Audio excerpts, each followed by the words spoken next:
Okay, welcome to the Metamorphosis podcast. Fuck, that annoys me too. Like, every time you hit the table, it fucking echoes. Welcome to the Metamorphosis... I can't fucking talk today. Welcome to the Metamorphosis podcast. I'm sitting here with Luke. How's it going? You may remember him from episode 1. He was sounding really dumb. He was the dumb one in the corner. And it isn't because he was dumb. It was because he was inebriated. Very. So, today it's Halloween, October 31st, and we are announcing No NIC November. So that means no Nick for the...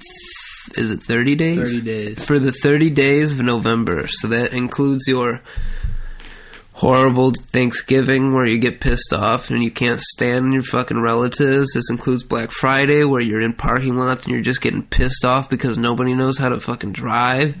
This includes everything leading up to Thanksgiving. This includes all of winter's coming. I hate my life. I mean, this is everything. We're not talking... we're just talking nicotine. This is a terrible time to do this. This is a horrible time. This is the perfect time. This is a real test of ourselves, isn't it? It is. It definitely is. Absolutely. So, no NIC November.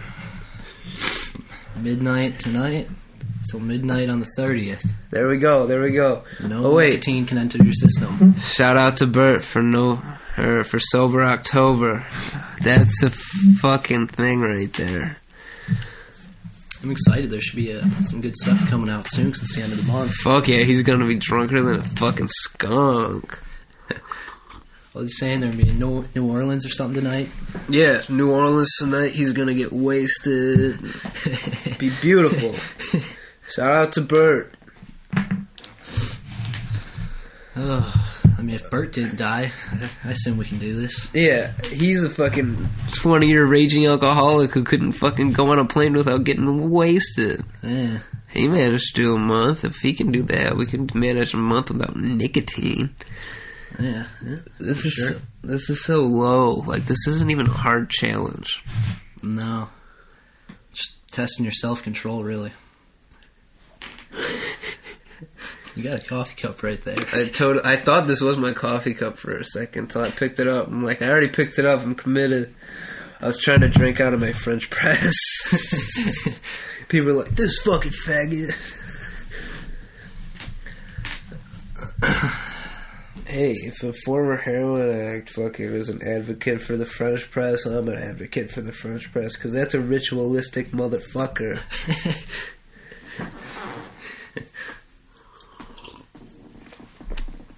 So we got Luke on the podcast. How's the vinyl business? It's getting going. Should be getting started good pretty soon here. How do people find you? I will be making some social media accounts soon, so listen for me to release those. We'll be releasing them on this shit, because this is one of my motherfuckers. Yeah, definitely, for sure. Should be making a website pretty soon as well. So once that's up, we will release that. Okay. But in the meantime, if you need something done, you know who I am, or know who Tyler is, just contact us and post to the going for you. If you're hearing this, get it to the page. Just message me on the page. I'll forward the information to you. So, Luke, literally Lucas, how are you? I'm doing pretty good. So we got No NIC November coming up. This starts tomorrow. Starts at midnight tonight. So yep. So until midnight, we're gonna be nicking our brains out. Oh, absolutely. Fuck. This is gonna be the worst. Like, honestly, like, first week's gonna be bad. First day, it's just gonna be like realizing you can't do it, and then after that, it's gonna get rough. I think the first 8 days are gonna be really bad, and then you realize you just can't have it, and you're just normal. Yeah. Harsh things should be separated from you. And then, like, the worst is going to be the last, like, week. Because you know you're almost there and you're, like, craving it. But I don't know. I guess we'll have to see when we get there. I feel like... The first day will be pretty great, though. Oh, why? After we're done. Oh. Stay back.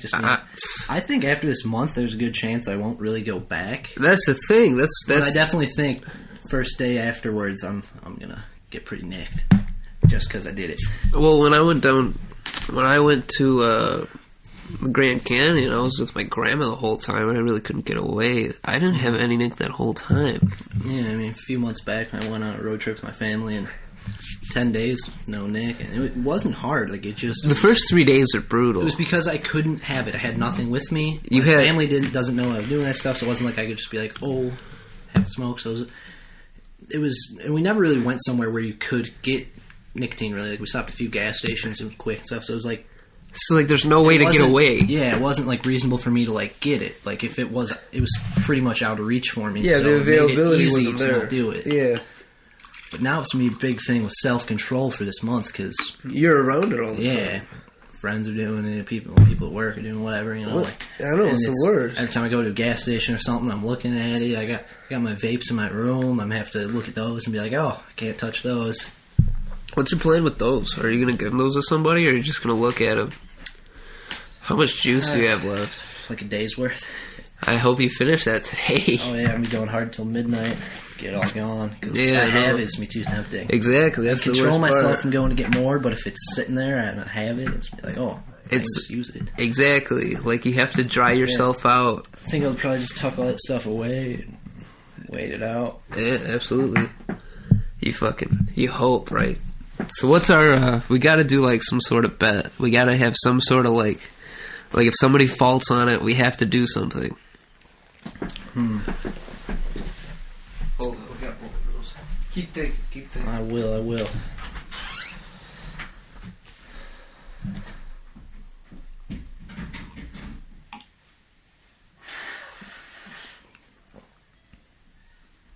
Any ideas?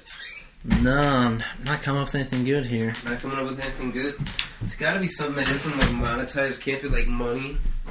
But it's gotta Maybe be something brutal, like if you lose, you have to smoke a full carton in a day.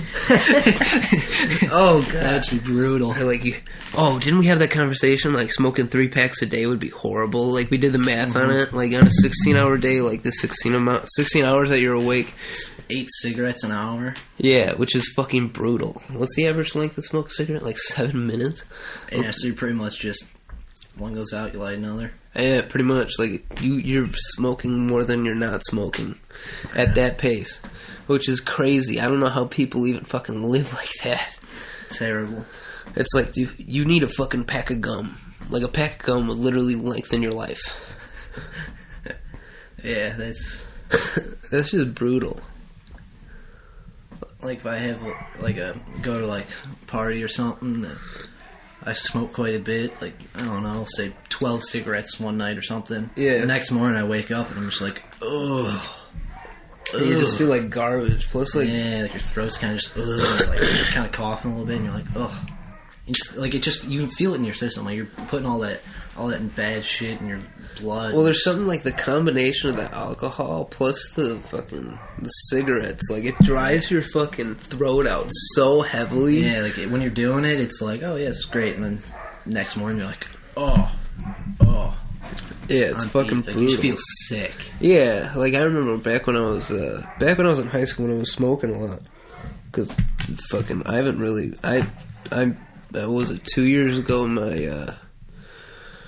my New Year's resolution was to never buy a pack of smokes, which I pretty much stood to. I maybe bought 3 since then, and I really haven't smoked them.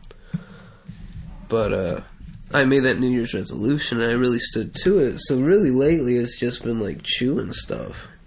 Yeah. So it's just been that. So I've been pretty good about that. And lately, I really haven't been fucking nicking that much. Like, it's been here and there. Maybe I'll go a whole day without it. Maybe I'll have 1 or 2 smokes. So I think it's going to be pretty easy for me. My real question is, how are you going to do with it? Because you're kind of it's rough. the always on the nick kind of guy. Yeah, it's definitely be a struggle. I think a lot of it is oral fixation. Oh, absolutely. But at the same time, the nicotine it really does. It's just a part of me at this point. Exactly. Like, a few years just constant use. Like, I mean, I got the vape, so I'm using that all day, every day when I'm doing whatever, you know. I just 6 nick, just all day pretty much. First thing I wake up, take a few ribs, do the same thing before I go to bed. Like, it's all day. Whenever I'm doing something, I got that. And then, I don't know, maybe a pack a week, maybe. Yeah, you'll buy one on, like, Friday Yeah, and I'll have that all weekend. Get some chew and it'll last me forever. Yeah, because you don't really a chew. whole lot, but yeah, sometimes I'm feeling it. But I remember when I got in. Well, the fucked up thing is, like, I got introduced to it when I was still, like, going through puberty hard. Like, I got introduced when I was, like, 13. so it's just integrated into your life. So it's, like, integrated into my brain. So, like, this is... That shit's always so strong. I don't know how I used to fucking rip 24 and Nick off a fucking dripper. I used to do the same shit. I don't know how I did it. I don't fucking understand it. Like, how was dripping 18 and some crazy build, like 125 watts, like just snapping, crackling in your throat. And you just didn't think anything of it. Like, that was the crazy thing. Like, you never thought anything of it when you were doing it. Like, now looking back after, like, going through that, I was fucking crazy. Like, why was I so brutal to my body? It was like, once you're used to it, though, you almost, like, desired that feeling. Yeah, like, it almost like feels good. Like, it relaxed you once you just felt that just, like, burn you. Yeah, like, I remember I had it so high, like, I didn't even get a buzz. Like, I literally just got a headache. Like, that's how much Nick I was taking in. Like, I couldn't even get buzzed. Like, I was just getting a fucking mad headache. Like, it was bad. Like, I'd be sitting there, fuck. My fucking head hurts. There's a few times where I just felt sick. Yeah. One time we were trying to cloud out Sam's Focus. I was on that, and we just like, couldn't breathe any air. And we got out, and I was like, oh. Well, you just felt like ass. Just wanted to hurl.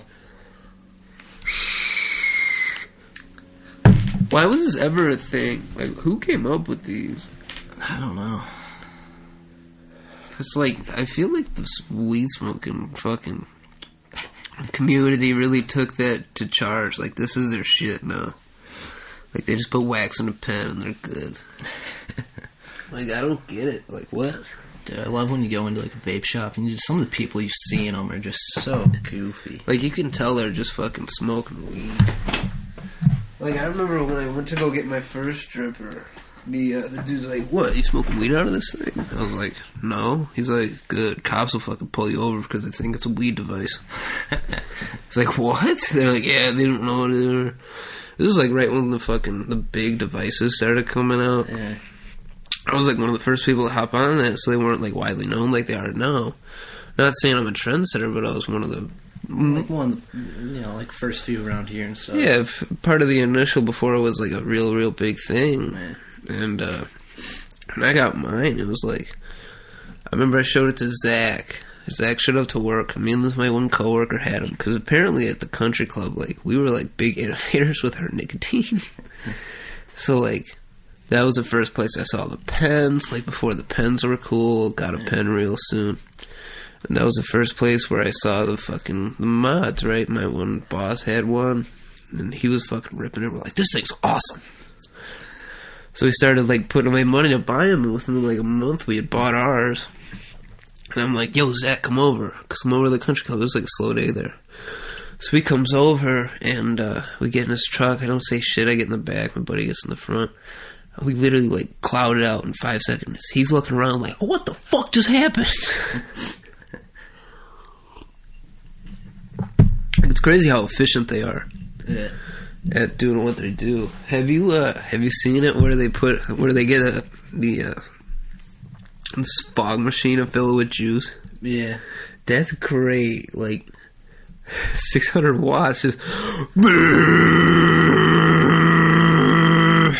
always wanted to try it. Huh? I always wanted to try that. Yeah, like you have to have a brand new one though. Yeah, just gunks them up. Yeah, absolutely. Like, or I would not want to have any residue from that fucking fog machine juice. Because that stuff is definitely not good for you. Yeah. Like, you're just inhaling fucking gray smoke.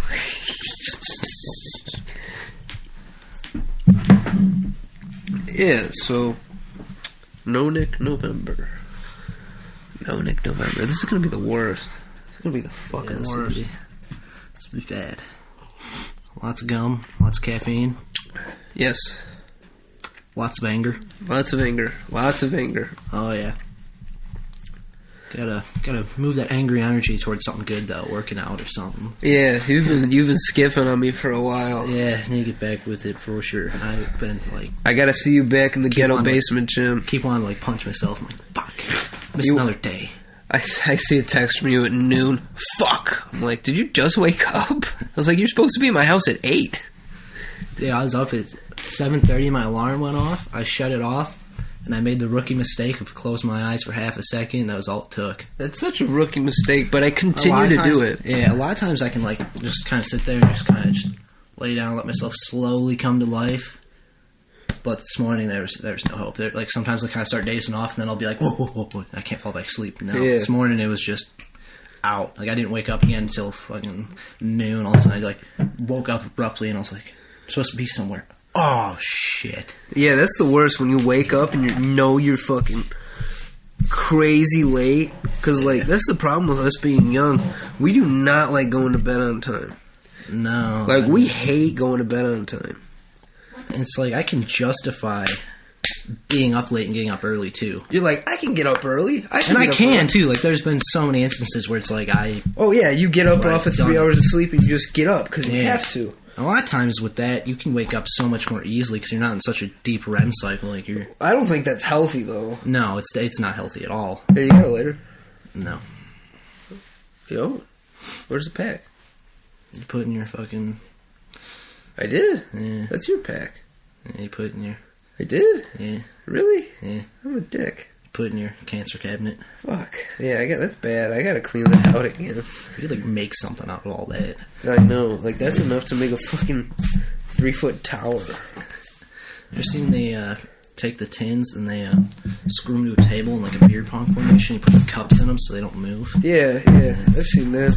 I've seen it where you do that, but you put a plexiglass piece on top. Yeah. Yeah, I've seen that. But I feel like that's, like, such a stupid thing to do. Like, that's not something I would want to, like, show around. Like, yo, look at my fucking... Look at my cancer. Look at my cancer table.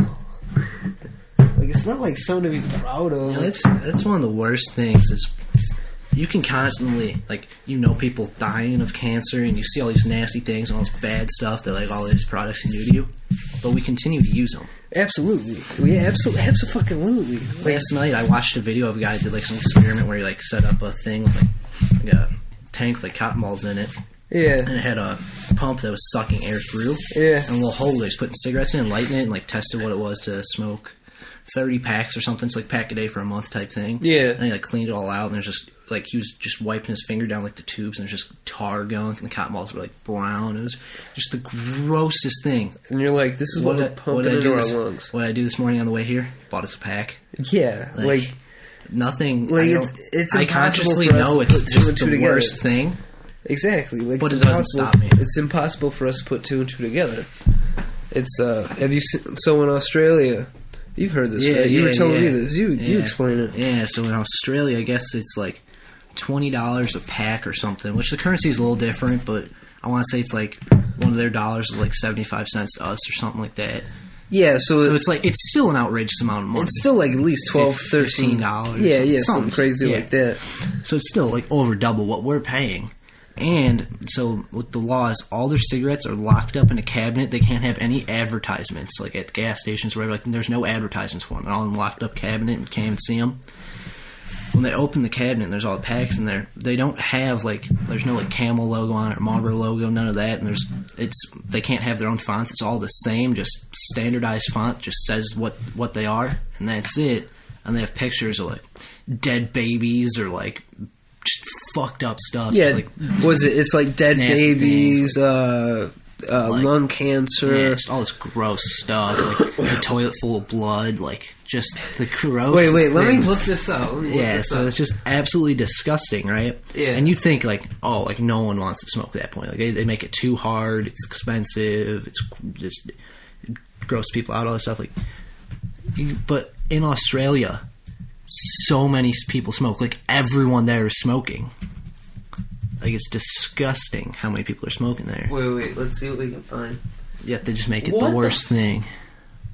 Oh my god. Yeah, it's just disgusting. This is what? Don't let children breathe your smoke. And it's like some kid at a fucking hospital Some like mouth missing teeth, like open sores on the lip, like black and shit. Oh my god! Like, it's oh my god! Look at that foot, just like a foot, like I don't even know. It's like rotting away. There's tongue cancer. This is vascular disease. This would make me quit, but apparently there it doesn't work like that. You think it would make you quit, but you'd be like, yeah, let me get the pack with the dead baby on it. Yeah, like I'm not planning on having kids. That won't happen to me. I'll get the one with complicated pregnancy. That's not a problem for me anyways. Yeah, exactly. God damn it. But yeah, I mean, it's fucked up. Like, but like, people will still do it. Yeah.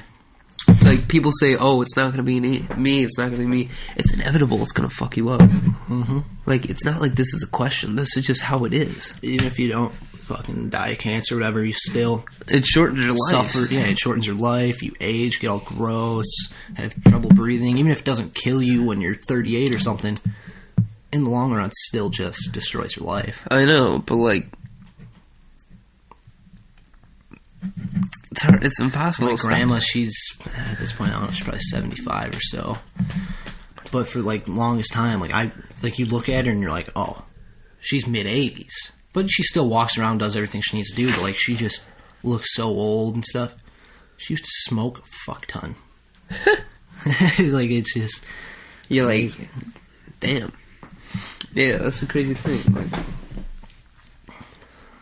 it's bad. I went on the road trip with my family and stuff, and we were out in like Yellowstone and all this different stuff, and we were trying to go for like the walks down the trails and stuff, see all the cool shit, right? Yeah. My one uncle, he's a pretty big dude, and he used to smoke a ton, like pack or more a day, and that was constant for years. And he's not really been smoking for probably a year or two. Like, he, every now and then, I know, like, parties and stuff, he'll, like, bum the cigarette off somewhere or whatever, like, social thing, but, like, he isn't, like, smoking anymore. Yeah, he's not a consistent... Yeah. We went on this trip, and we're trying to go on these, like, hikes and stuff, and he's just in the back taking breaks, like, struggling. 100 feet, just... He's like, I can do it, it's only a mile. And, like, it really shows you, like, how much of a toll it takes. Like, well, that's the crazy thing. Even, like after all this time he hasn't been smoking, he still hasn't recovered even nearly close to what he should be at.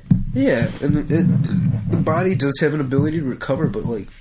And he is a bigger dude and stuff, but he's still active and doing stuff all the time. Exactly, but, like, once you do that damage, you've done that damage. Like, it's not completely irreversible. Like, sure, you can help yourself get better, but it's not completely irreversible. Exactly. Like, it'll reverse itself to a point, and if you keep exercising and stuff like that... Yeah, there's different things to help you. You can fix your shit pretty damn well. They say organic raw honey, actually, if you eat that... There's something with... There's some enzyme in it or something. Yeah, there's all sorts of good stuff in it or whatever. It's like antibiotic and all that. Or that's and they say it really helps clear you out. They say people will quit smoking or whatever, and they'll start eating that a lot or whatever, and within like a week or whatever, they're like coughing up the tar and stuff. Yeah. Which is gross. I don't know how I feel about some of those urban melodies or the herbal melodies. Or urban remedies. Fuck, I sound retarded. But there's some, I don't know if I believe some of those. Like, some of them are crazy. Some of them I believe. Like that I kind of believe, because there is so much good stuff in like the raw honey. But like stuff. when people say toxins, man, that's what? Yeah, what's a toxin? Your liver. Everything's a fucking toxin. Exactly. Everything you come in contact with. Like, this is some hippie voodoo bullshit. Let's be honest, the water we drink is full of toxins. Yeah. There's no pure water. No, exactly. Like, nothing's pure. The stuff, everything they put in our body is not good for it. The air we breathe is not good. Yeah, like, there's hardly any oxygen in the air. Yeah, the thing is, like, it's our body's ability to absorb and fucking... take this shit and not get harmed from it is what causes our longevity. They say the reason that people die is what we consume. The reason that we die at whatever age is what we consume. Yeah. Like, that's why people get cancer. Because nothing we have is pure. Nothing we have is fucking perfect. Yeah. But our immune system, that's why we have it. It's to work against all these bad things. Yeah, filter it all out. That's the reason why people are dying from the common cold. Yeah. But that's why, like, people with AIDS or HIV, it literally attacks their immune system. That's why they die. Yeah. Yeah. And you have to think, like, when you're pumping all this bad stuff into you, you're using your immune system so heavily on a daily basis that it just It's like weakens your immune system and makes you more Exactly. prone to dying earlier, getting sick, all that. So it's not exactly what you're putting in your body, but it's your body working to fight off this thing, which allows other things to fuck you up more. Yeah. Yeah.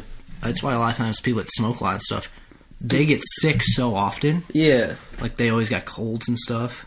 Yeah, it's because they're weakening their immune system. Because their immune system's so weak. Because all day long they're pumping all these nasty chemicals into you. Like, And it's not that's not particularly, it's not in every case that's gonna be the thing that kills you, but it's the fact that you have the weakened immune system, you have the higher blood pressure, you have a lower, your standard for health will always be lower if you're smoking, if you're drinking. Yeah. But there is something to say about the boozing. My grandma, she's been boozing for fucking 50 years. Yeah. I'm scared if she ever tries to quit, she's gonna die. She's gonna stroke out. People will literally die from just quitting cold turkey on the booze. Yeah, people will stroke out. Like, if you're a drinker for fucking years. So, like, last Friday, I had to go to my grandma's to go to the grocery store. Because on Wednesday, she's like, hey, we gotta go to the grocery store on Friday, otherwise I'm running out of wine. That's her worry, I'm gonna run out of wine. Well, my worry was, if I don't get there on Friday, she's gonna stroke out by fucking Sunday. It's like, Jesus Christ, Grams. Never quit drinking. But so we go, right? She gets a bottle of fucking... What is it? What's the cheap... That's not brandy. Scotch, I think. She got a fucking handle of scotch and a fucking box of wine. That's her weekly intake. I'm like, Jesus Christ. That's bad. I'm like, Grandma, you're a fucking savage. You know how much wine's in a fucking box? It's a lot. I think it was saying it was a gallon. A gallon of fucking wine. Dude, box wine's pretty fucking gross.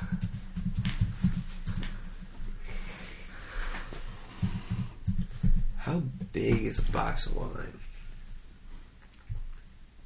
I'm trying to think. It was probably freshman year or something like that. 3 liters. I want to say it was like freshman year of high school or something like that. Me and a few buddies, we were hanging out or whatever, and the one kid had boxed wine. Like, he had it at his house for some reason. It was left over from a party or something his parents had or whatever. He's like, and we're like, oh yeah, like, this is what we got. Like, we gotta get fucked up off it. This is all we got, right? So we just want to get fucked up. We don't care. We're trying to drink it. It was so gross. We started mixing Mio in it. Ugh. Water enhancer. Try to get better flavor. That's gross. I don't know if it made it better or worse, but we were drinking it. And that's a good way to make a Four Loko. Energy blend. Stick a bunch of caffeine in your fucking box of wine. It tastes like shit. I don't know if One it's... time this past summer at like a fire, I watched a girl try to shotgun a Four Loko. Oh, gross. I kind of wanted to puke a little bit. That sounds horrible. I was sitting there sipping on like straight Jack with some Jack on the rocks. Oh, you're classy. And she's trying to shotgun a Four Loko. I'm like, oh man, this is bad. Like, that's like the equivalent of like upper echelon versus fucking scumbags. Not gonna lie, I kind of encouraged it a little bit. I figured it'd be easier to get her clothes off, but... Was this the girl you were trying to get with? A little bit. I'm sitting back, chillaxing. Luke's over here trying to act like he's worth $1 million, and she's like, "Fuck it, I'm from the ghetto." It's like, I'm drinking fucking malt liquor. It was bad. That's not a combo I would like to fuck with. Like, imagine how fucking nasty a pussy would taste if it was fucking Four Loko drunk. Oh, man. Like, goddamn, son. Like, Four Loko drunk pussy. Gross. Fucking gross. But, like, it's fucked up, dude. Like, I don't know. Fucking shit. I don't know. But it's crazy, like, because, like, when this month's over, we're gonna be back to it. Yeah. This is gonna be like, fuck you. Then you're gonna be like, fuck you. And it's gonna end at that. And then fucking on the first, we're like, okay, cheers. And fucking, that'll be it. I don't know. Maybe this will be a commitment. Maybe you'll do 30 days and you're like, fuck it, I'm never going back. Maybe. Maybe it'll just be smoking sticks. It's so easy to get sucked back in, though. I know. Believe me, I've quit a couple times where I've quit for 3-4 weeks and then fucking... You look around our friend group and the stuff we do, and that's just... Well, that's the problem. Like, everybody we know is doing it. But, like, that's the thing. I'm sick. I don't have fucking influenza. I'm coughing because I have a cold. You bitches. Yeah, but like that's the thing. Like, but I look at like guys like Danny, or he'll have one like once every month. Yeah. I'm like, how do you do it? How do you have that self-control? Like that's a strong-willed motherfucker. Yeah. Like I need to be on that level, but like the amount of ambition you have to have that kind of discipline where you can be like, nope, not today, not having that today. It's a lot of fucking work. Well, that'll be good though. It'll really help me grow my self-discipline and stuff. Yeah, grow your discipline a little bit. Yeah, that's because cool. It's too easy to just go and get it and do it. Yeah, they say that's the hardest thing to quit, and especially at the level we're at. If we can do it, we can do it. Yeah. Some people might argue, like, oh, you're young, you haven't been doing it that long, it's only been a few years, whatever. Like, but, like, that's the thing. I've been doing it constant. Sun up to bedtime, like, just all day, every day. Like, there's no break. There's no fucking end. It's not like I'm like, oh, yeah, like, in the morning I'll have a smoke and that's it for my day. Like, no, it's all day, every day. In school, I was doing it. Yeah, that was my problem. Do it. I was at work, everything. Like, I was just consuming so heavily in high school. Yeah. Like, the amount I've had really dropped off after I turned 18, like, significantly. Like, once it got easy to get, like, the rush was gone. Like, there was an aspect of it that went away. Yeah.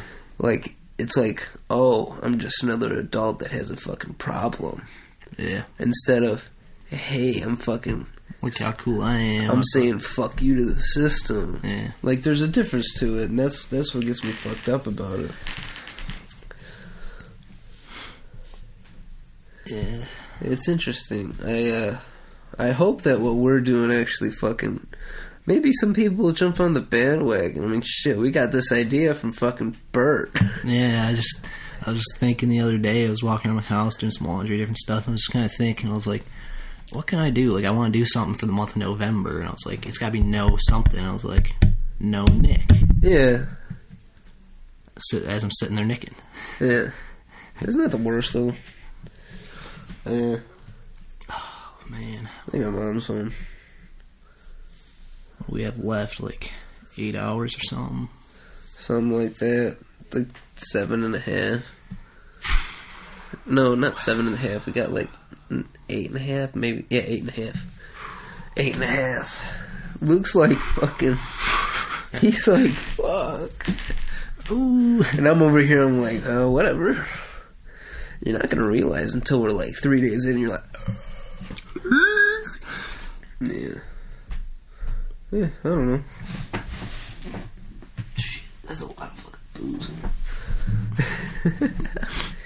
So, you got the vinyl thing going. Yep. What's the, what are we doing for a name here? I still can't decide. That's one of my biggest problems why I haven't advanced to, start making websites and stuff yet. I can't decide on a name. Yeah. I come up with something, I'm like, oh, that's bad. That just doesn't sound good. Yeah. Well, here's the thing. If we're doing stickers, or you're doing stickers, and, like, let's say we start doing videos, right?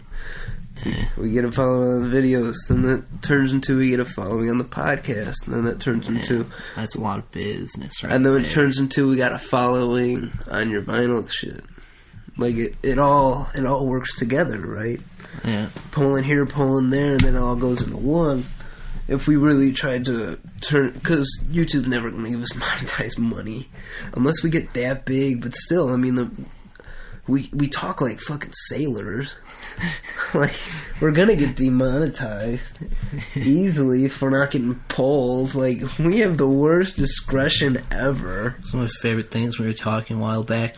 When we can't think of what we're trying to say, instead of saying like we just say fuck. Yeah, like we have these we use these ad libs so often where it's like fuck. It's like that becomes our placeholder. Like, that's how we're catching up to what we're actually trying to say. Like, we're letting our brain catch up by saying fuck. I don't know. Maybe we just gotta get smarter. Maybe. So we just don't have to fill words in. I don't know. I think we're just dumb.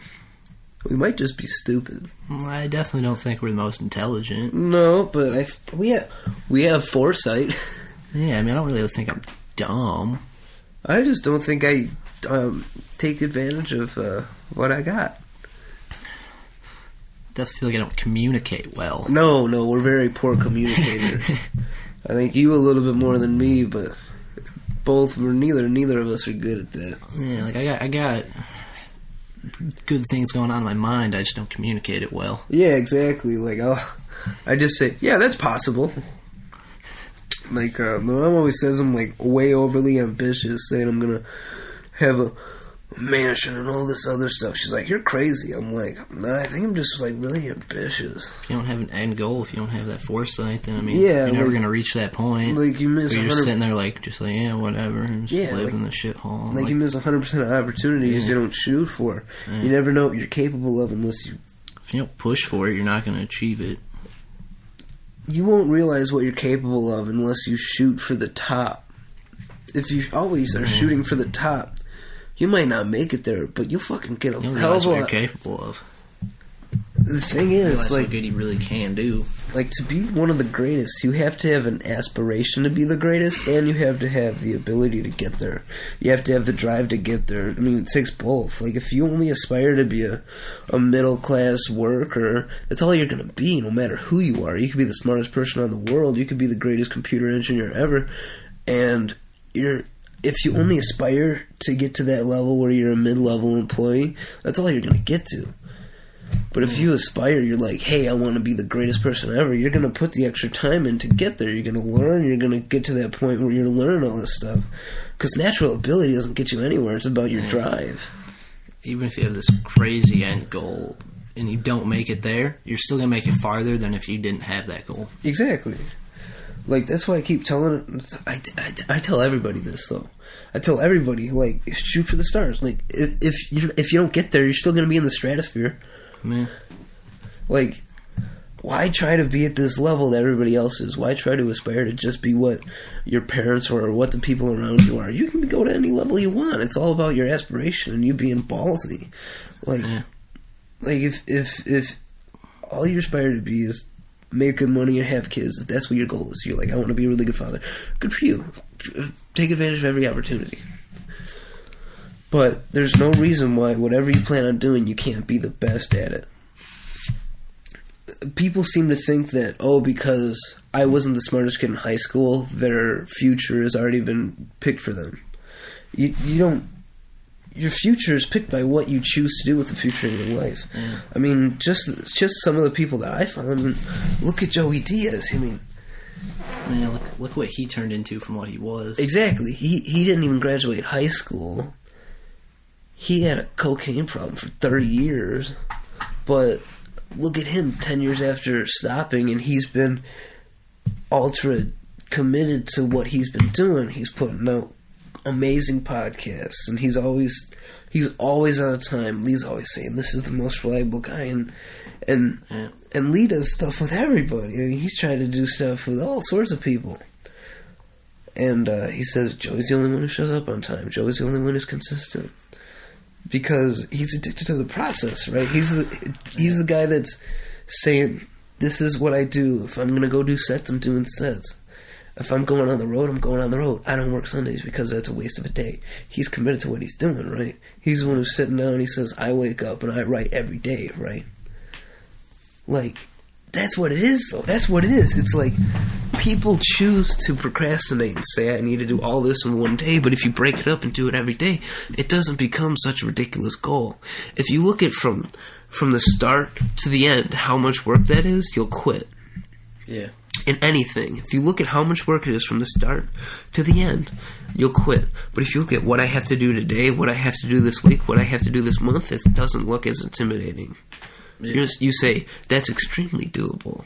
It's all about where your mindset is. If you say, I can't commit 10 hours to what I'm trying to do with my life, you're not going to get there. No. People don't get to where they want to be nickel and diming. They don't get to where they want to be just being kind of here, kind of there. If you're trying to do something, you got to be all in. That's one of the things because you just don't, you commit yourself to one thing if that doesn't work out. If it doesn't work out immediately. Which is one of those things I'm kind of putting my hands in multiple different things at once, you know, starting up this vinyl thing. I'm still going to go to school for manufacturing management. Yeah, I got the welding thing. So I got my hands on all these different things so I can, one day, if one thing just isn't working out, I can take off on something else, or if one thing takes off more than something else, I mean, absolutely. I mean, if you look at spread out, if I'm making 20% of my income here, 20% here, and well, yeah, I mean, you have that variety, but you're going into a place, right? You're trying to be your own entity. That's a goal, right? You're trying to. You're going to school with your welding and your stickers. That's all you trying to go towards one thing. You're trying to have your own thing going. That's an aspiration, right? And you having your hands on different things isn't technically working against itself. It's working together, right? Yeah. Like somebody does engine work and somebody that does transmission work, if they don't have both avenues, they're going to do well. But I mean, I guess it's kind of different stuff. It's like, but like you're going in that direction. You're trying to become your own entity, making stuff. Get known for this. Yeah. If it's one of those things, like if you're strictly one thing, and that falls off for some reason, it just falls off. Or if you never get the opportunity with it. But that's the thing. Somebody will say, but here's the thing, though. Somebody might only put 4 hours on that one thing. That's their only egg in the basket. What are they doing with the rest of their time? They're messing around. Yeah, well, as a guy like you spend 4 hours in this, 4 hours here, 4 hours here, 4 hours here. Yeah. That's a good use of your day. I mean, people, they say that the 10,000 hour rule, no, all this other stuff, to be a master at something. But nobody talks about being a master at being you, like, right? Being a master at being this big person, this big ambitious person. Nobody puts emphasis on being ambitious. Nobody puts emphasis on being a leader or anything like this. They say it takes 10,000 hours to get good at something. It doesn't take 10,000 hours to get good at something. It takes 20 hours to be competent at something. It takes 10,000 hours to be an absolute master at it. That's the big difference. If you're trying to be a machinist, you better fucking be working. Man. But guess what? When you're trying to dabble in a bunch of things, you're trying to be an entity yourself. Your skill can be an entity, what you're good at, and your ability to do these things. But here's the thing. You can be a 10,000 hour machinist, and you could still be a really bad business manager. And you'll never be able to run a business because you're not capable of looking at your money. And that's where it comes down to. There's more skills than just this skill. The skill that you're trying to spend money on, that you're trying to make money with. There's other skills that'll help you with that. The best businessmen are not always the best skilled people. Yeah. Normally they're the most forward thinking. They're always the thoughtful person. A lot of the time, the person who's able to divvy out stuff. If let's say I'm the boss of the company and I have a couple other people, it's smarter for me to hand this over to the guy who's great at this than for me to try to micromanage him, because he'll leave and he'll do whatever. So I mean, there's a lot of variety. There's a variety of stuff you have to be great at to be great, but you don't need every single thing to be great. It's called variety of skills. Like if you look at raw skills in like the NFL, a person who's just strictly fast is probably not going to be very good. Yeah. But somebody who's a little bit of everything, who's really good at this, really good at that, but maybe doesn't have the physical tools, he'll still be great. But the person who's just physical tools will never be great. So like it goes hand in hand. It's like the natural skill never wins. Natural ability never wins. It's the willingness to get better. It's the ambition to be better, to get better at what you're doing. And especially with the stuff we're doing now, where we're looking at starting a YouTube channel, we're doing the podcast, we're maybe going to try our hand at stand-up. I mean, it's about working at it, right? Yeah. It's about continually working at it. The person that says, oh, I'm going to do this once a month, they're never going to get good at it. Yeah. But the person that'll sit down and they'll do it every day for a little bit of time, they're going to get great at it. It's like the whole thing with working out. If you work out for an hour every day, you're going to get strong. But if you want to work out once a week for 8 hours, you're not. Yeah. It's like, it's how much time you're willing to commit to it, and it's consistency. Consistency, a lot of times, beats out everything else. Consistency, if you're consistent at doing this, and this every single day, you're going to continue to get better at it. It's better than having the Mickey Mantle gene where you can just do it, right? Where you can just up and do it. Consistency is going to get you where you want to be. Yeah, maybe you have that ability to, where you can overcompensate with your ambition for one day, but your ambition isn't consistent. You might only be ambitious a couple times a month. You might only be ambitious for a little bit of time. But if you're consistent, it outweighs everything. If you're consistent with your stuff, so you say, I want to do this vinyl stuff, and you're consistently posting, you're consistently working, you're consistently getting better. If you sit down for an hour every day and you work on it, if you sit down for an hour on it and you put out the stuff you need, if you do all this stuff, you're able to do it. I mean, that's my biggest problem with the podcast. I'm not consistently working on it. I'm not consistently working on my audio production. I'm not consistently working on my editing. I haven't been consistent on the Facebook page.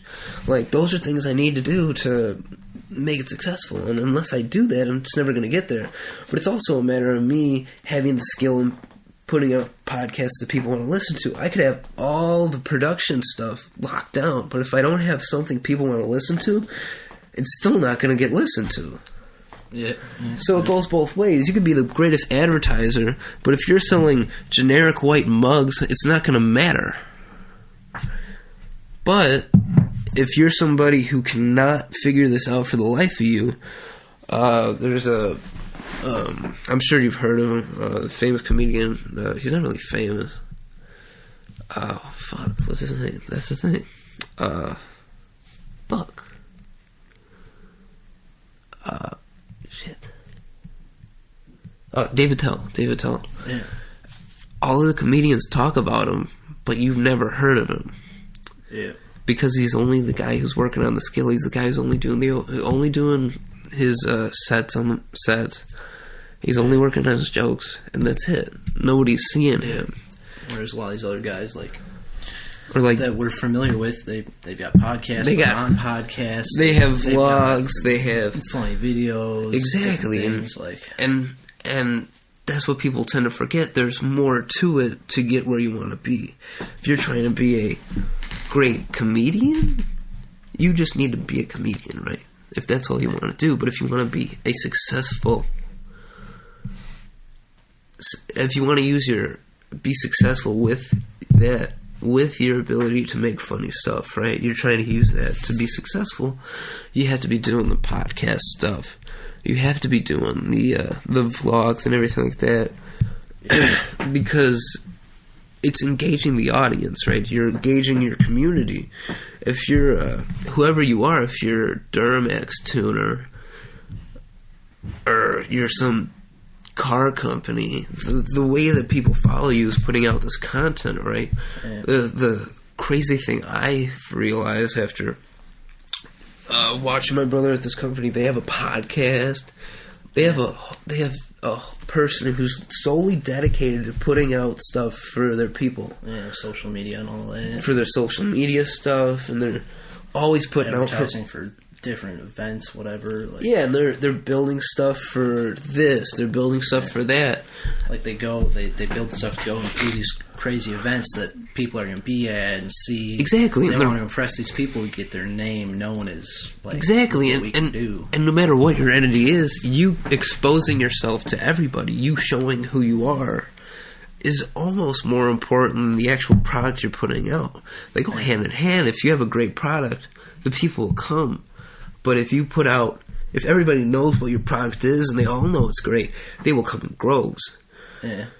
You gotta show, like actually show what your product is. Exactly. So it goes hand in hand. If you have a great product and you never put out, if nobody knows what it is, no matter what it is, if you're an entertainer, if you produce something, whatever it is, unless people know about it, unless your name's out there, then nobody will ever buy it. How are you going to attract business? Exactly. I mean, a lot of these machining companies are that way, where they're just so focused on their product and having certain companies know them because that's how the industry is. But the problem with that, when they're looking for people to work for them, they can't find anybody because nobody knows what the industry is. Even if your product's not that great, like something like we're familiar with, like Harbor Freight, right? Harbor Freight tools, not the best product, but they're so widely known. It's not that. It's not valuable. Because more people know Craftsman than Harbor Freight. The reason that Harbor Freight's goal was not to give you the best product, but give you the best price. The best price might not be even worth the price, but they're looking at. But they got their name out there as being good price, and they really push that. They send out all these ads with coupons on it. Exactly. And they push how good their pricing is. Yeah, so they make so much business, even though everyone knows. Not the best. No, exactly, but everyone knows great value. Exactly, awesome value, and that's the crazy. And that's why they're a successful company. It's the same thing with Snap-on. They're working on putting out the best product, regardless of the price. Yeah, so they push that we are the best product. So all these guys are like, "Well, that's the best. That's when I spend my money on. Yeah. I want the best." And because when they buy it, it is the best, or some of the best stuff you can get. People continue to buy it, even though they have to spend absorbent amount of money to get the same stuff, maybe even 10, 15-fold what you would at Harbor Freight to get the same thing, but it works better. It's known as the best. They put their name out as the best. Yeah, exactly. I want the best. Exactly, and that's what it comes down to. It's whatever your goal is, you have to stick to it. You know, having an identity is huge too. If you're a clean comic, right? I don't know why I always make these comic references. I think it's because I just love that industry so much. But like, it's so free form, like the whole industry with that. It's all you the whole time. Especially nowadays, now that it's literally comedians are the most free form people you can pretty much be. If you want almost complete control, that's the thing to go into. Yeah. That and there's a huge boom in it right now. So if we were to get into it now, we are sure to go through the bottom side of everything. But guess what? We would be in the same position as Bert and shit. So when everything comes back up, we're the guys that are good. But I don't know. That's a lot of commitment. Yeah. Because I don't know if that's the lifestyle I'd want to live for your 20 years. You suck. Like, nobody recognizes you for the first 10. You start to get a following at 15.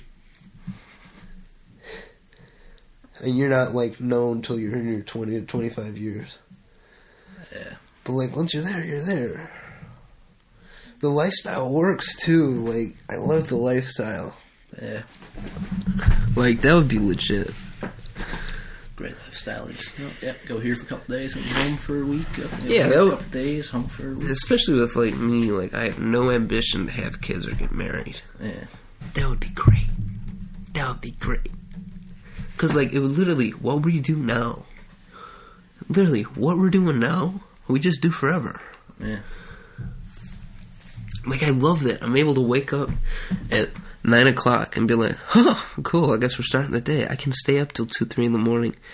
And it's normal. And it's just how it is. Mm-hmm. I like that, personally.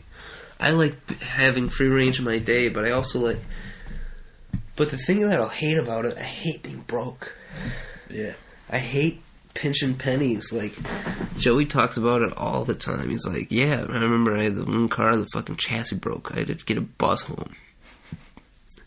Or going on triple runs and making just enough money to get to the next spot, and you have $6 in a Subway sandwich, and you have a cocaine addiction you have to feed.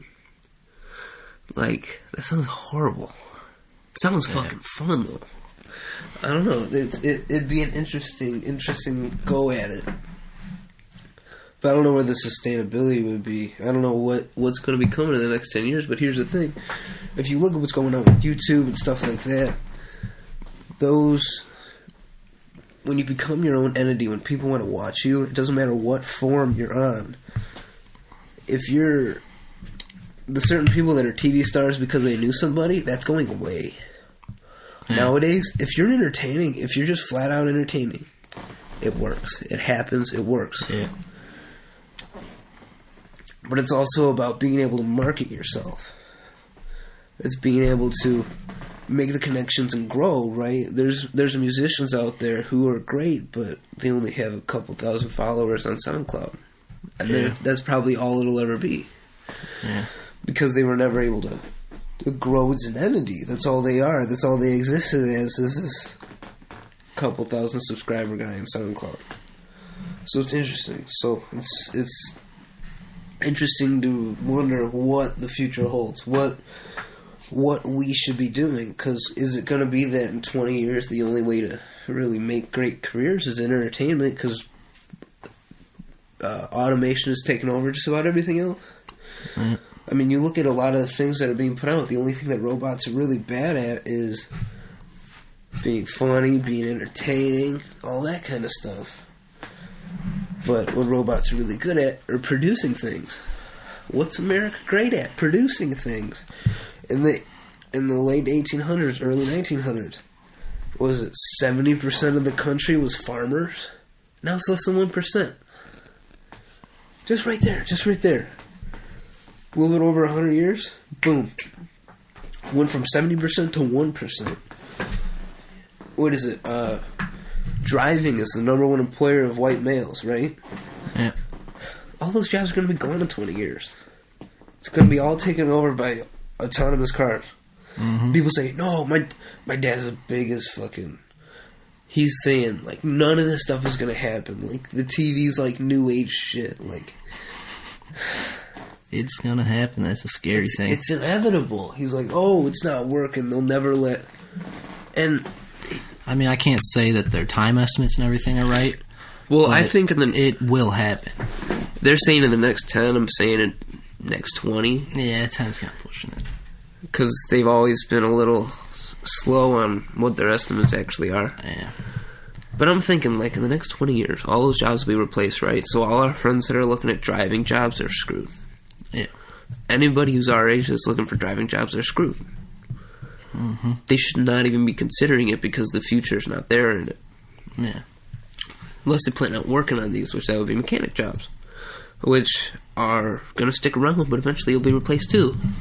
Yeah, that's one of the things I thought through a lot when I decided to do welding school and stuff. Sure, there's welding robots and stuff, but those are only good for the same job repetitively over and over all day. There's still work. But that eliminated a lot of work. Yeah, but it eliminated work people don't want to do. A lot of people are going to go away from it and be like, okay, yeah, but no matter what, there's still going to be that, like, there's still going to be those jobs where it's too much work to set up the robot and have the robot do it, like, well, I don't know, where they can just go in and do the job, it's done, whereas... Yeah, set up the robot program and all that. And it's not worth the time, the money. Well, eventually these programs are going to be so intuitive where you say, I need the robot to do this, and you say, I need to make this weld, and I need to make this weld at this bead, at this heat, or you tell it the material and it does all the rest for you. It's going to get that simple because that's the way machining's getting now. Yeah. With conversational machining where you say... I want to make this cut, and this cut to this depth, and this is my step down. You need to know how to do it, but it simplified everything. It's like the whole thing when things switched over to CNC, it eliminated a lot of jobs that kind of sucked. That was one thing I thought about too with the vinyl going into it. It's pretty much as advanced as it really can get in ways because you're never going to be able just to sit there, look at a computer, and tell it, I want this design, have it just do exactly what you wanted. No, it'll get easier. At the end of the day, it'll get easier, but you still need someone that can make that design. Who understands how the process works. The cutter already does all the hard work for you when it comes to cutting the vinyl. Yeah. But it can't pick up the color, load it itself. I still need to tell it what settings it needs to be on. Yeah. I still need to cut it off, weed it out. But and then looking at printer plotters and stuff like that, they do everything for you, but you need to load it, you need to make the design, send the design to it. And that where cost comes into it too. When you have the printing vinyl cutters, they're way more expensive to produce stuff. So in production value, what you have going on, single color layered stickers. Yeah. That's where you have a bigger margin for profit. Yeah. But going down the line, when you spend $20 on a sticker, it doesn't matter. It's all about production quality at that point instead of quantity. Yeah. But where you're at, you can do fully custom stuff, and you have an investment of less than $1,000. Yeah, exactly. But now the biggest thing, now that you have the material, you have the skill, it's marketing now. The only thing that's holding you back is your ability to grow, right? I tell my brother the same thing. He's probably at the same point. It's your ability to grow the entity. You may have all the stuff you need, but you're not acquiring assets. The whole reason that you have this stuff is so you can make money with it, right? So you can become an asset. When you go from external, right, the stuff you have becoming an asset, to you're an asset, right? You're investing in yourself. Buying that stuff is never going to make you money sitting there. It's only going to make you money if you're able to make it work. Yeah. You have to make that thing work. It's making your money work for you. And that's what people get blinded by. They think, oh, if I buy this, I buy that, I have the stuff, right? Use it. If you have this money, make it work for you, right? If you can make an investment here, and you literally push stuff into it and it pulls money out, the only thing the thing you have to do now is you have to have something to put into it. You have to figure out people to give you stuff to make money with it. And that's where you grow the company. You don't have to have a you don't have to have a big production to make big money. Yeah. That's what people get blinded by. They say, oh, I need this to do well. You need one. You need the first one, and you need that to pay for itself, right? Yeah. You need that to make more money than it's losing. And you do that, and you maximize the efficiency on it, then you buy another one. And then you buy another one. And then you build. And that's how companies grow. People get lost on, oh, I need to fuck this person, so I can make my extra $15,000 this year.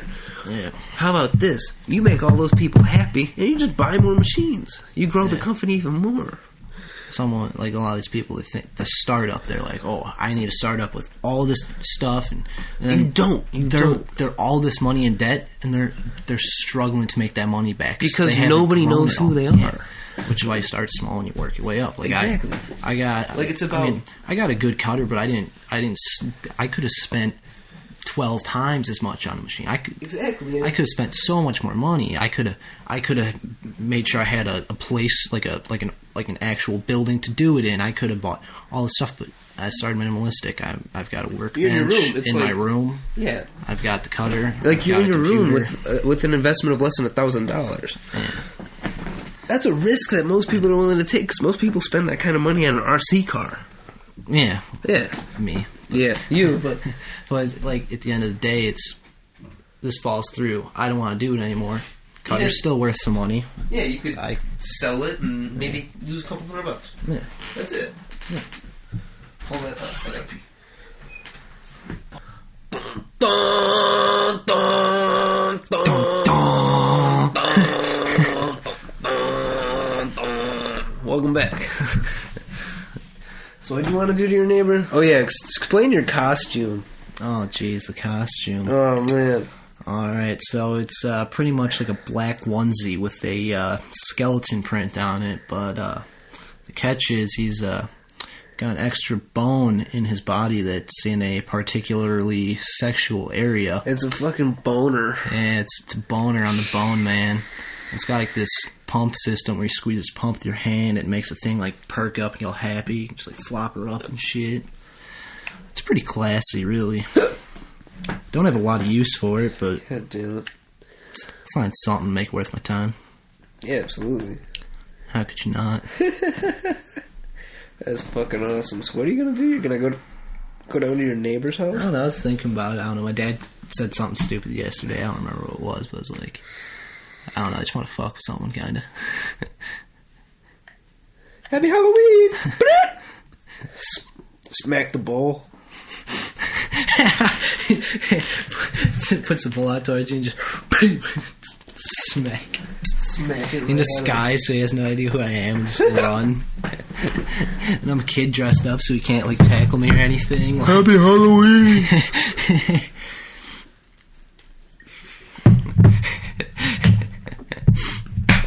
We could just start driving. Shit. You know what today is? Halloween. You know what that gives us an excuse to do? Drive around, fuck people. Yeah.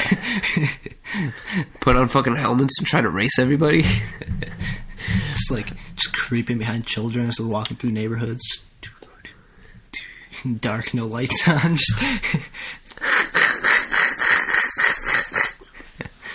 Wait, give me those calls.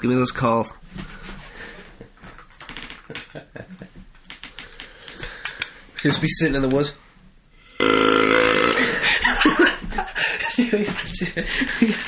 Just chilling in a bush.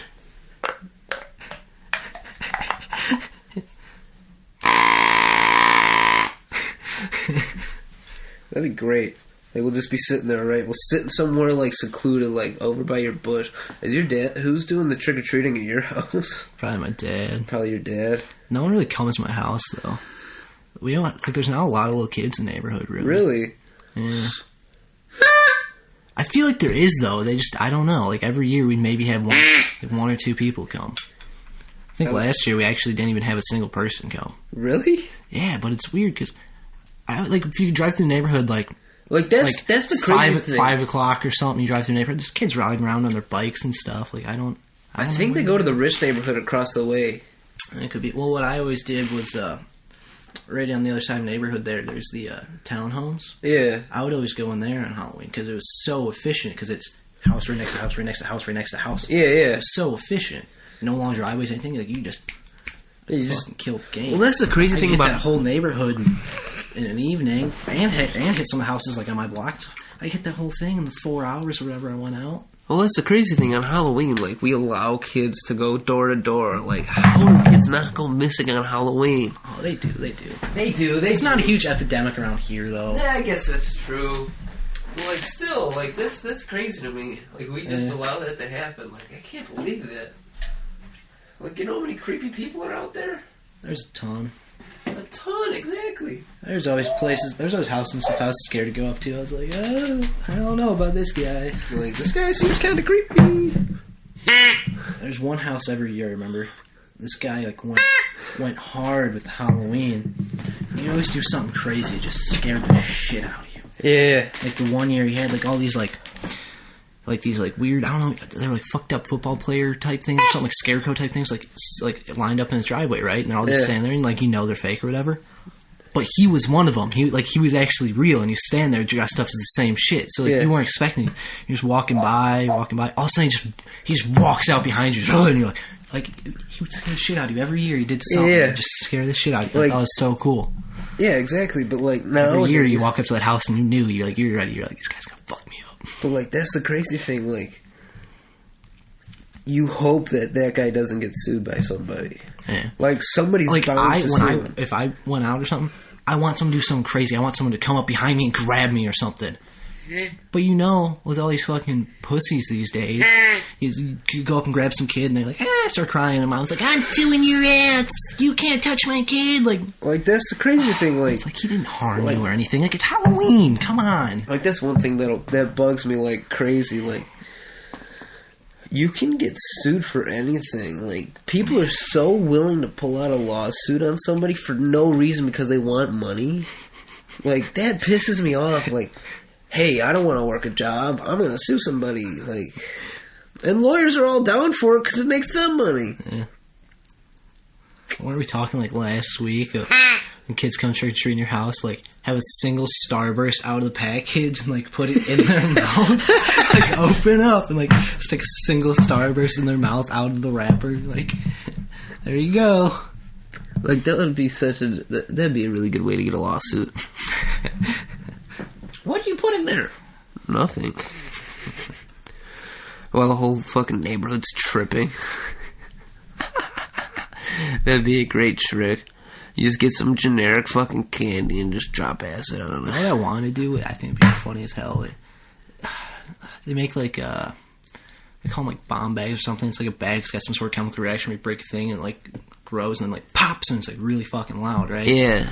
I want to have, like, a candy bowl and, like, like, I already have one of those in my hand with, like, one in there, something grab a handful, crack the things, you're putting it in the kid's bag, so they put it in their bag, and they turn around and walk away, and all of a sudden just, boom, their bag just goes, boom, and it scares the shit out of them. I think that'd be so fun. That would be great. Because it wouldn't be dangerous at all. Like, it doesn't do anything. Like, it'd just be really loud. It's just a chemical reaction where it goes pop.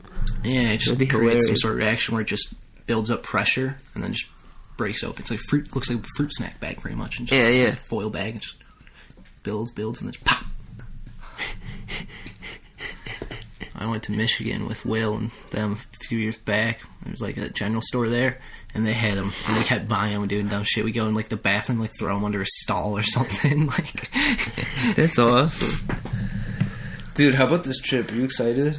I'm pretty pumped. Yeah, like this is good. God, I've been looking at prices for gear though. Oh, jeez.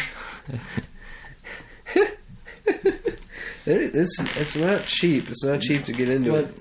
I already told myself it's a good investment because, one, it's a good life experience, and if I want to sell it, there's good resale on it. Is there?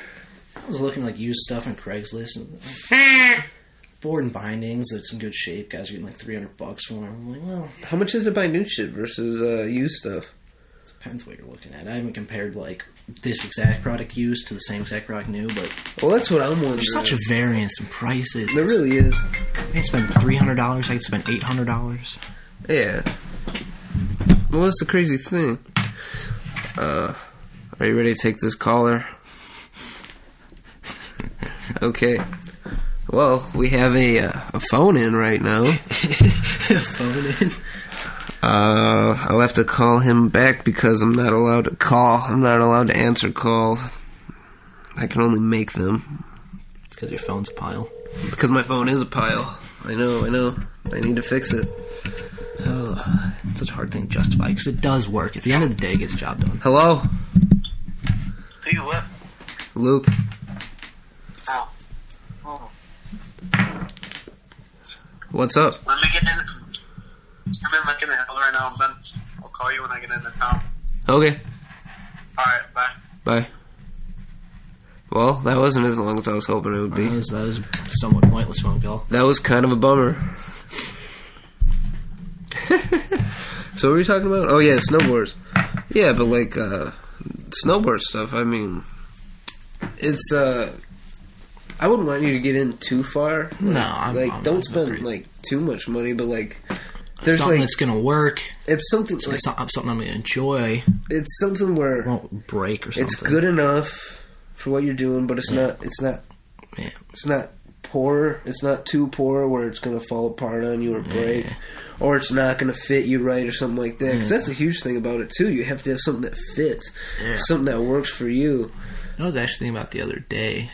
I don't know if they still have many of them around here. I think they had like the Play Against Sports and stuff where they sell like the used equipment. Way overpriced. We can go look. I was thinking just go look. I gotta go make a cruise that way because they got one in Crystal Lake, I think. Yeah. I gotta go that way to cancel my YMCA membership. I actually gotta go to the hardware store sometime today. What hardware store? Just wherever's got a good selection of nuts and bolts. Nuts and bolts. What do you need nuts and bolts for? What are you putting in your tires now? I'm doing that swing arm conversion on that bike I've been building, and you know sizes? Is it odd size? Oh, is it common? Well, for the chain adjusters and the swing arm. You need multiple of this? Well, no. What it is I took the chain adjusters out of the old swing arm, put the new swing arm. Because this new one I got doesn't have any bolts in it. Yeah. And that's too big of a diameter to fit in there. Do you know what diameter you need? Just a hair smaller than that. Just a hair smaller than this? Because it's aluminum, so it's not threaded or anything, so I just need to kind of just get something that can get in there and fit good. So you need a tight fit? I thought about, not super tight. Really. Do you know what the size is? No. I'm just going to go off the You don't know what the size is? You need a good fit, don't you? No, because really, I thought about it first. I was like, oh yeah, it's going to need to thread in, fit good. Like, I was thinking I'd have to kind of just make my own threads in the aluminum with it. But really, all it does is pull the bolt back and it pushes the axle back to tighten tension chain. Right? Oh, is that just a tensioner? Yeah. So if this is just sitting in that hole, and this nut's here, and I tighten, it pulls the bolt back and out. If I loosen it, then it forces back in. Well, yeah, but that's just a lock nut. The only reason you have that second nut is to lock it in. So yeah, really, I mean, it just What's it thread into? The bolt? Yeah. Nothing. There's just a hole in the swing arm, and there's no threads or anything in it. It's just a piece of aluminum. Oh. Like, I even looked in the old one, and there's not actual threads in there. You can see where this kind of chased itself in. Yeah. So it was a good fit, but it wasn't threaded. Oh, okay. Because really, as long as you tighten this nut down like this... What were you going to go with, like a grade 8 or like anything? I mean, this is 8.8. Yeah, so I mean, it doesn't really matter too much. Yeah. I mean... I just need something that's going to work. I have a pretty good variety of stuff in my garage. I had a good variety of stuff too, but I couldn't find anything that was quite right. Because I need 2 of these. Oh, you need 2 of them? Yeah, I need one for each side. Well, it's not like it'll cost a lot. No, I just figured I'd go get new stuff, whatever. Yeah. Instead of making something ghetto. I was like, oh, I'll just drill out the fucking hole and make this fit. And that's not a bad idea or anything, but the way it's designed, you can't actually get any sort of drill bit in there straight. You can't get it on center. It goes in on angle. Oh, fuck. That reminds me. I gotta order my brakes. So apparently, while my dad was driving my car without my permission while I was gone, he wrecked my brakes, so I would have to replace them so he has fresh brakes when I leave for school. What a dick. Take your keys with you. I'm going to. Tyler, where are your keys? In my room? Which... I went through your room. I didn't see him there. Why were you in my room? You didn't ask for permission to use my car. My dad's gonna be like, where are the keys to your car? Where are the keys to your car? I'm like, they're in my dorm room. Come get them. He would too. I know. The cheap bastard. It's one thing that bugs me. It's like, my dad just assumes because it's here, he can use it. Just store it somewhere. We gotta know someone's got an open spot. Yeah, in my brother's garage. Your dad's there all the time, though. You have to take off the door completely to fucking get it out. There's no tracks. It's held in by fucking, fucking sheet metal screws. It's like, that's fucking awesome. It's literally like a fucking half-hour process to take the door off and on. So it pretty much means my dad's gonna pull it out once and leave it outside. Like a dick. Problem is, I know my dad's gonna fucking drive the fuck out of it through the salt and shit. Cause not wash it. Not fucking wash it. Same with my brother, so I don't want fucking either of them to drive it. Yeah. Cause they'll fucking beat it to death. Yeah. It's like, fuck that. Take my keys with me and drive it once a month. What are we doing today? We're driving fucking 300 miles. Gotta run a tank through this thing. Now we're changing the oil. Is that how we should play it? What are we doing today? Putting 300 miles on it. We're doing an oil change, and we're washing and waxing it. Top off the tank, burn it all the way down to a quarter, top it off again, change the oil, park it. Yep. Where are you parking it? On the roof. So nobody can mess with it. Knowing my dad, he would try to get a key made. But I'm contemplating it, really, because... Did you know, craziest thing, I don't know if it's just Ford vehicles, but it might be. If you have the VIN number, you can get a key fob made for it, or like a, like electronic, like remote. Really? Yeah. Huh. So, like, you can, like, set off people's alarms and shit. Like, you get a fob made for your neighbor's car, and you keep, like, setting off the alarm and shit. That would be hilarious. I would tell you about the time Mark's neighbor, they had a charger, and they dropped they dropped a key and fob, like, in the snow or something, like they lost it. We found it, right? And we took it, and we'd fuck with them all the time. Like, middle of the night or something, we'd just hit the fucking panic button. They'd go out. They got to the point where they were disconnecting the battery because they couldn't figure out how the fuck the car was doing. We'd, like, fucking hit panic button shit out all the time. They got to the point of just disconnecting the battery because they still had, like, their other key or whatever, and they couldn't figure out what the fuck was going on. They thought the car was just freaking out or something. Yeah. They'd shut it off. We'd turn it back on 10 seconds later.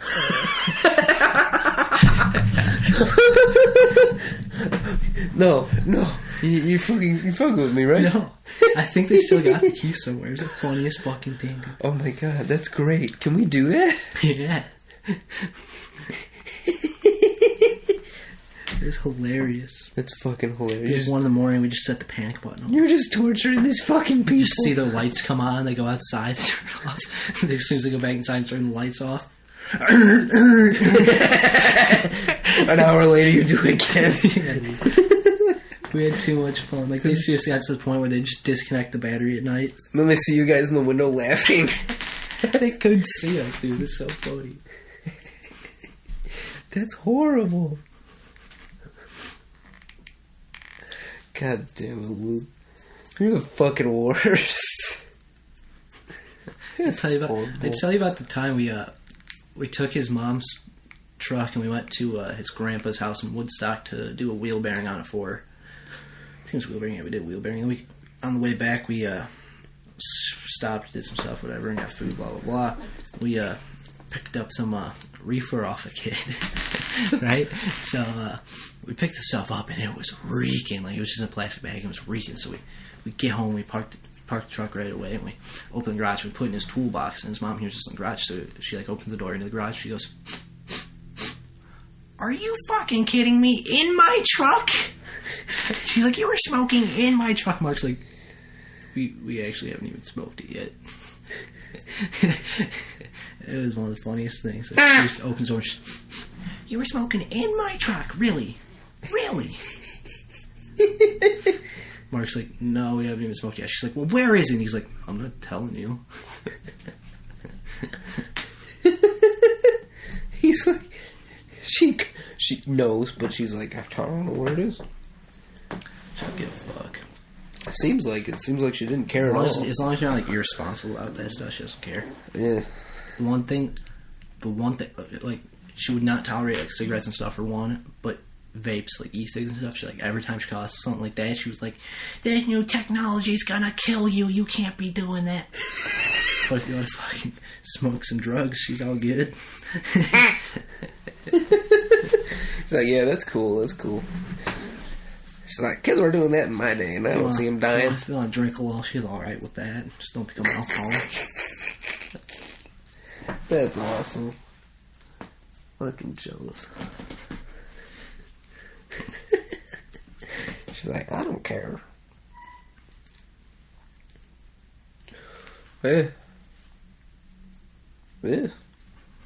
Yes. We used to do some funny shit. God damn it. That's fucking hilarious. Well, I can't fucking remember. Oh, was I the one telling you about that a few days ago about how, like, that guy's, like, lives across the street or, like, whatever, he, like, tried to burn himself and he's all fucked up. And he always, like, disappears for a while and then comes back. Yeah. Fucking Sunday night when I got home from work, I pull in the driveway and I was doing something in my car or whatever, and I'm, like, about to get out and I look up and I see someone walking down the road. I'm like, what the fuck? It's like 9:30. It's weird, right? Yeah. So no one really goes out walking late in my neighborhood or anything. It's weird, you know? Yeah. I get out of my car and I'm, like, kind of tweaking out, like, this guy's about to jump me or something. Who is this fucker? It was that fucking guy. He's back. He's back. He's the only one that walks in that hour and shit. He was just walking down the road, kind of just keeps walking. I was like, locked, like I made obvious. I'm, like, hitting the lock button in my car over and over. I'm like, it's locked, bro.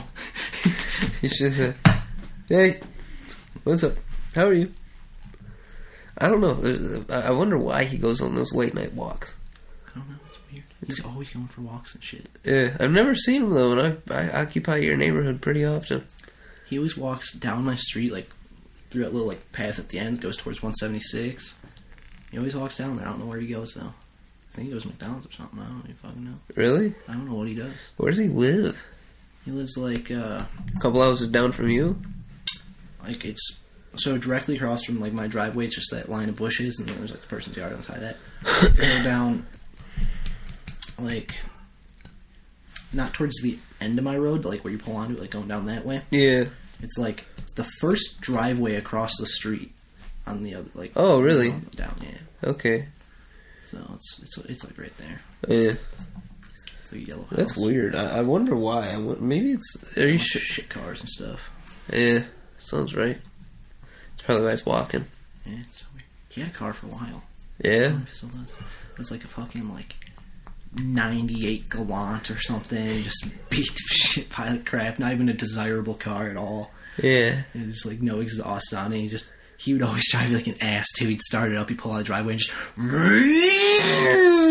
like around my block. I'm like, what are you doing, bud? He's having a cigarette. I'm like, this guy's fucked. He's constantly on the cigs. Well, I think when your face is quite dismembered and you're kind of in a questionable state of body, It's probably where he keeps going. He probably keeps going back to the fucking mental hospital. might be that.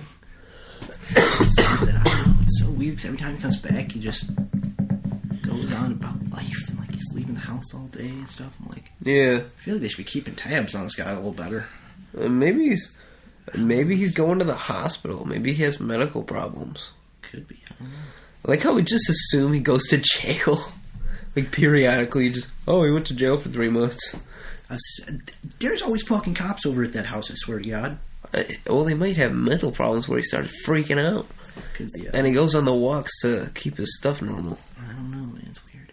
He's always got like his headphones in too, and he's like talking to someone on the phone. I'm like, who the fuck are you talking to? And he's talking to a psychiatrist or something. There's therapists or something. Yeah. I don't know. It's fucking weird. Because like you see this fucked up motherfucker walking down the road, and he's just talking. There's no one there. He doesn't have his phone out or anything. He's got like one earbud in. He's just talking, walking down the street. Yeah, it kind of gives you the chills a little bit. Like, ooh, that'll fuck with you pretty easily. If I ever see him, I'm gonna wave at him. If he's in the garage and I hear someone talking, I look up and see him hits him. I like close door. I don't know why you're so freaked out about this guy. If he was gonna kill somebody, he'd already do it.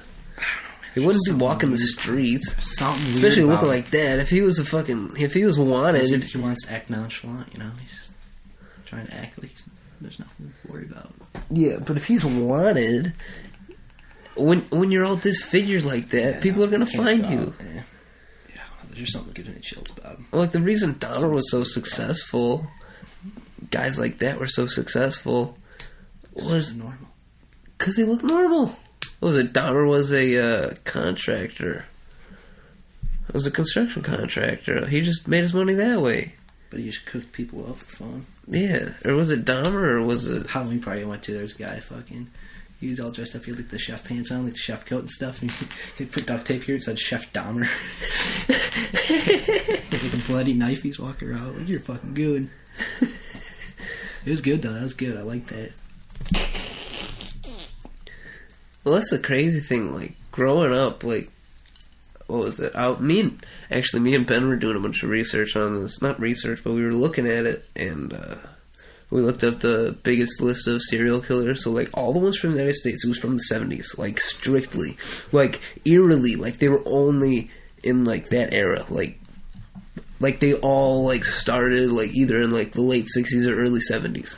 Like, all of them. All of them. I'm like, there had to have been something in the fucking acid. The acid must have done something wrong. Like, it must have been something in the drugs. Because you never saw serial killers for...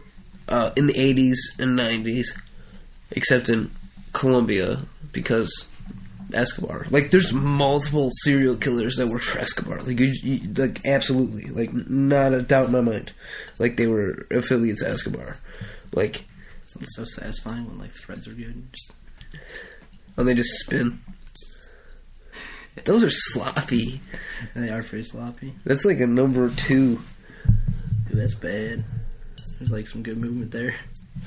Oh, that's bad. That's not a good thread. That has like 50% engagement. No, they're just clean, that's all. I mean, they've been overused. Oh, dude, it's been used so many fucking times. You can just see just the corners all like chewed up. Like, let me pull that up. I've had the back wheel off that bike so many times. How do you spell cereal? S-E-R-I-A-L. Right? I don't know.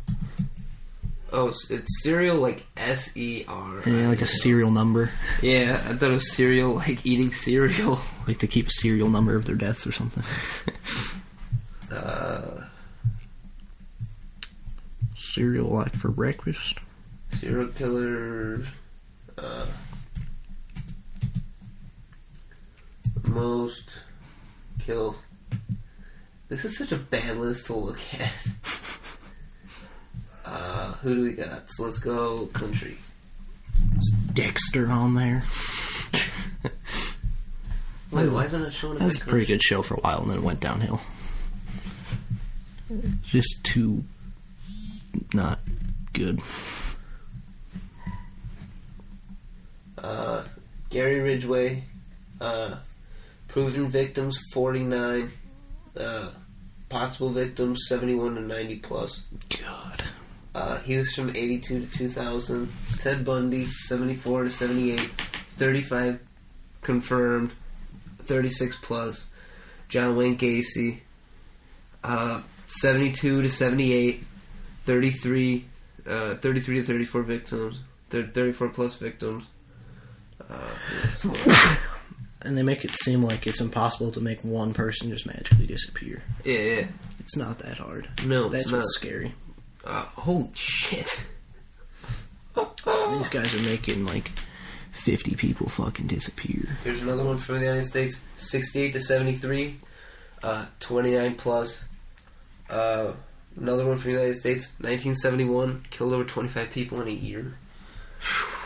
Another guy, 79 to 81, at least 24. Another guy, 97 to 06. Okay, that's different. 23 plus. Another guy from the 60s and 70s, 65 to 77, 21 to 45 plus. 79 to 80. Another guy from the 70s. They're all from the 70s. This is a common trend. 70s was a time to be alive. 21 to 36. Or maybe people before this were not getting caught. Maybe. Yeah, because that'd be about the time that really they got the technology to really kind of catch people. Another guy, 82 to 84, 19 to 23. Another guy, 74, 18 to 35 plus. It's pretty scary because you really can just make someone just But disappear. if you look at them, early 80s, mid 70s, late 70s, early 70s, 70s. Okay, that dude went for a while. He was strategic. This guy did it for a long time. It was every 3 years. That's the way to do it. Keep on the down low. Yeah, I guess so. But another dude from the 60s. Okay, Atlanta Ripper. We don't even have a name for him. Maybe that was his name. Maybe his name was Atlanta. His last name was Ripper. Fitting. Another dude from the early 80s. Okay, that one doesn't really kill. But if you look at it, so many. Wait. Go back up a little bit. What? Just a couple rows. Where was it? Prostitutes a kidnapper released into the Alaskan wilderness for him to hunt down like animals. What? Oh my! Holy crap! Jeez, that's insane. This dude was crazy. He was picking up what? 15 in 3 years. That's crazy. This dude was a badass. I'm not condoning this at all, but that's savage shit. That's one way to do it. I guess so. Kidnapping prostitutes released in the Alaskan wilderness. A habitual criminal confessed to raping and murdering over 20 young and adolescent males. Escaped from prison several times and was declared a manipulative, institutionalized sociopath. sentenced to life. Committed suicide in prison. That's some good wording right there. Yeah, that was too much for me at the moment. Killed prostitutes in Skid Row. Okay. Well, I mean, that's reasonable. I guess he's cleaning up the streets. Yeah, he's thinning out the herd. Yeah. Here's Jeff Dahmer. Dahmer ate some of his victims and kept their body parts in his freezer. Was sentenced to life imprisonment. Murdered in prison in 94. He was murdered in prison? I didn't even know that. Known as the I-5 killer and the I-5 bandit, suspected of as many as 44 murders, sentenced to life. Who's this guy? What would he do? Why was he called the I-5 killer?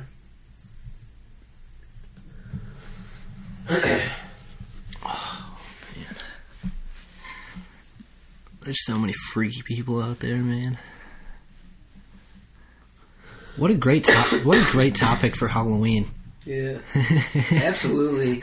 The Halloween special. Isn't this fitting? Wait, what? They played for the Green Bay Packers? Wait, is this the same guy? Someone's fucking with us. No, I think this is serious. Yeah, I think this is serious. Wait, is this serious? Player stats at NFL.com. What? Is this the same guy? Wait. There's not a chance. Click on the player stats at NFL.com. Or is this Randy Woodfield? Portland. Yeah, this. Yeah, Portland State. He was born in Oregon. Yeah. Okay, all right then. That's great. That's hilarious. That's amazing. From NFL player.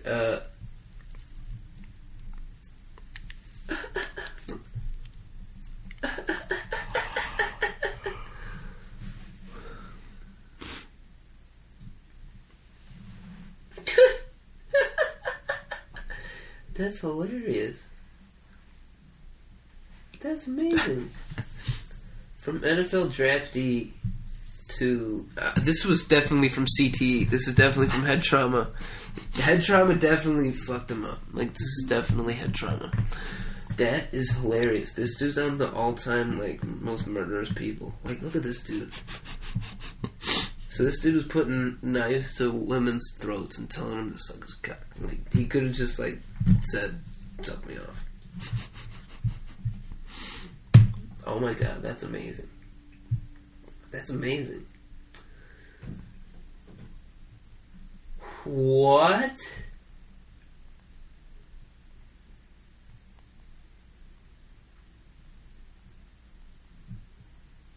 What? What? This dude didn't even get a life sentence. He only got 60 years. He killed 14 people. Possible victims 80 plus. It's insane. This dude did something right. You commit... You're proven of 14 murders, and your sentence is 60 years. Probably doing some work on the judge's little monkey, you know? Has to be. This dude has to have some... God, what does this dude look like? Oh God. God. Jeez. No. That's just bad. Yeah. How old was this guy when he was put in jail? Not very old. He was 29. Where's this guy from? In 60 years, he probably won't see another day outside prison. Oh, he's dead. He already died. Oh, is it? Yeah. How'd he die? Bled out his asshole. Yeah, he got fucked so hard. Where did he do all these murders? Michigan? Why is all this happening in the Midwest? Yo, you know about the, what was it, the Browns chicken guy or something? It was Oh, like just south of here. Yeah. Yeah. What was it, like DeKalb or something? No, it was, It was somewhere close. Browns chicken Massacre. Yep. Somebody walked in and just shot everybody. I don't know why that just popped into my mind, but that was crazy. Palatine. Yeah, dude, that's fucking... That's heat. That's right there. That's 30, 40 minutes from here? Yeah. That's fucking crazy. Yeah, that's crazy. Like, you like to think of stuff isn't, like, here, but it is. It really is. Wait. This dude... what? 7 people were killed at Brown's Chicken and Pasta in Palatine. The victims included the owner... You need to put him in the freezer and or 5 something. employees.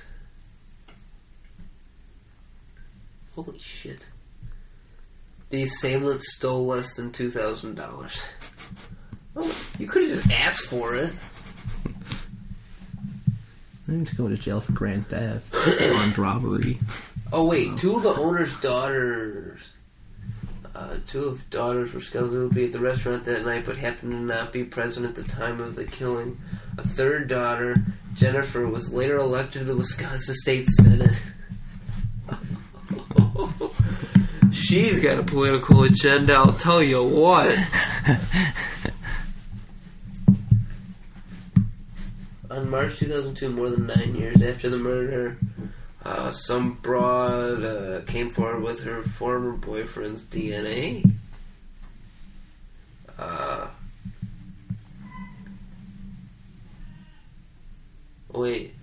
He was a former employee of the restaurant too. Wait, they couldn't match the DNA knowing he was an employee there already?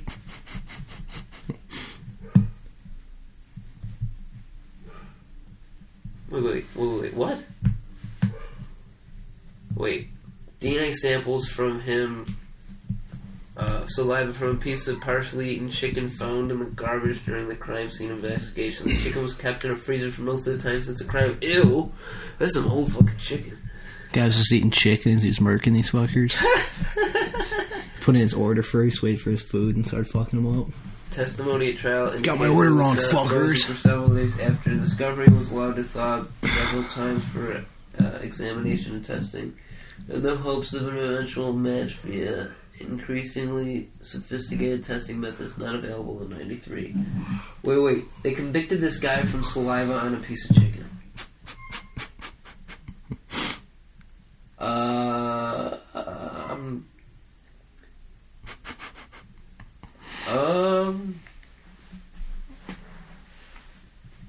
Yeah, I don't know how I feel about that. Pretty sure this guy literally got fucked over by his ex-girlfriend. You know what's crazy around here? There's actually a pretty big domestic violence epidemic. Is there? There really is. You're kidding. How do you know this? Just, you hear, like, there's a lot of stories I hear and stuff around here, and, like, being that the guy that lives down the street from me is a cop and stuff, he's told me a lot. Like, he's like, oh yeah, we get domestic violence calls all the time. Domestic violence epidemic. This guy's calling me again.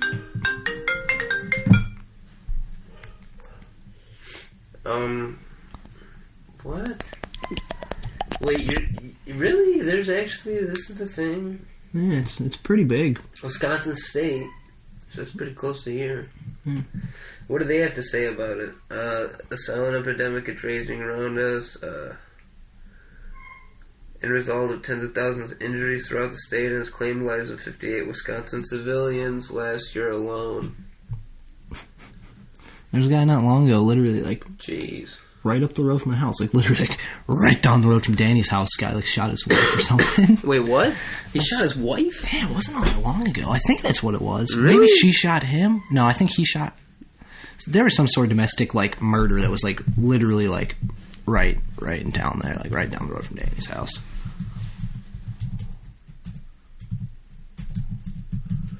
What the hell? This was November. Man who killed Island Lake woman sentenced to 56 years in prison. This is by the Chicago Tribune.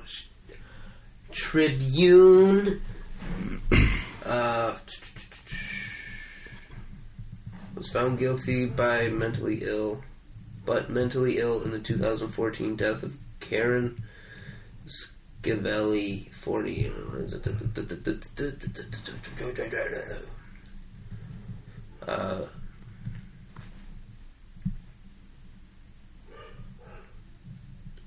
I'm confused. Why did he do this? I don't know. Pretty sure someone got shot not long ago, too. There's actually been a few things near me that are kind of just like, what? There's like the cops got shot a couple years ago. What was there? There's something else like actually pretty crazy not long ago. There's another Island Lake murder victim. Oh, this is the same guy? Yeah. That's a really ugly dude. No wonder he kills people. Yeah, no. You sure this isn't your neighbor? Pretty positive on that one.